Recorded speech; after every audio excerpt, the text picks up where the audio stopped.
Why is the Biden administration building a border wall in Arizona?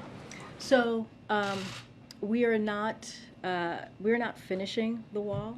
We are cleaning up the mess the prior administration left behind in their failed attempt to build a wall. What we're doing is cleaning up the mess that the prior administration has done. But President Biden, when he was a candidate, said there will not be another foot of wall constructed in my administration. Yeah. So what changed?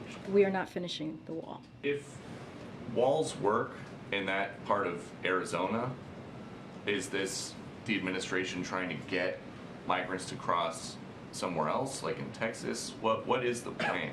We are not finishing a wall. We are cleaning up the mess that the prior administration made. We are trying to save lives. This is what the prior administration left behind that we are now cleaning up.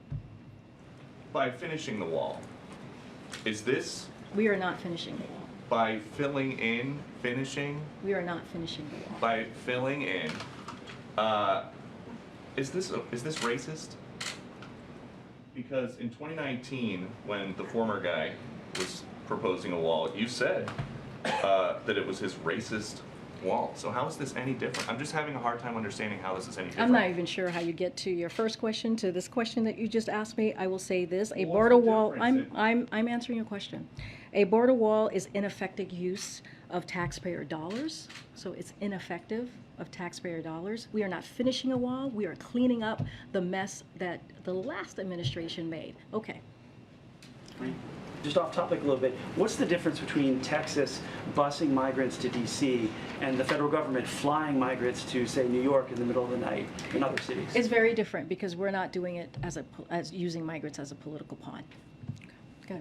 Go ahead. An official who is associated with Chinese state media is suggesting that if Speaker Pelosi tries to go to Taiwan, her plane could be shot down. Does the president have a response to that? You know, I've been asked about, I know you're asking specifically about the rhetoric that we're hearing from China, but as it relates to the speaker's travels, it's something that we're just not going to speak to. Right now, that's a hypothetical.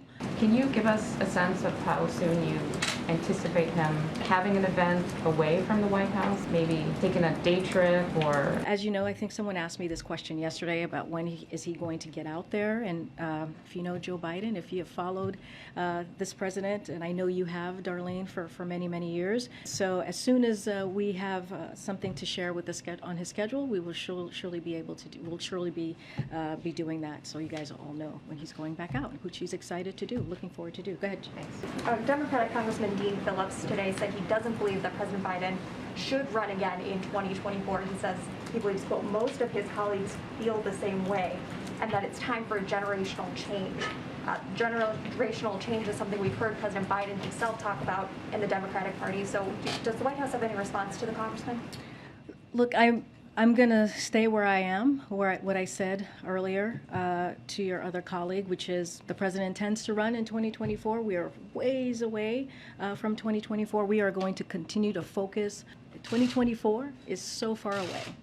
Beijing said in its readout of the call that President Xi told President Biden that, quote, those who play with fire will perish by it. So does the White House consider that as an escalation by China? I'm not going to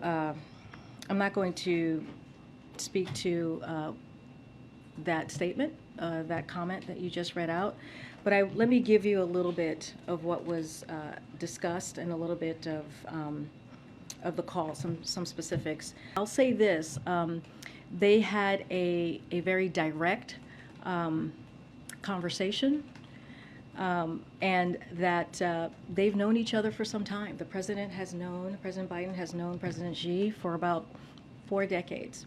This is a relationship that they've had for some time, and again, it was a direct, straightforward conversation. This is something you hear from the president all the time. The call today, did the two leaders succeed in lowering tensions? You know, I'll say this. Let me just share a little bit about what they covered, the 3 issues that they covered. Michael, I actually have an answer for you. I'll give it to you right now if you want. I remembered.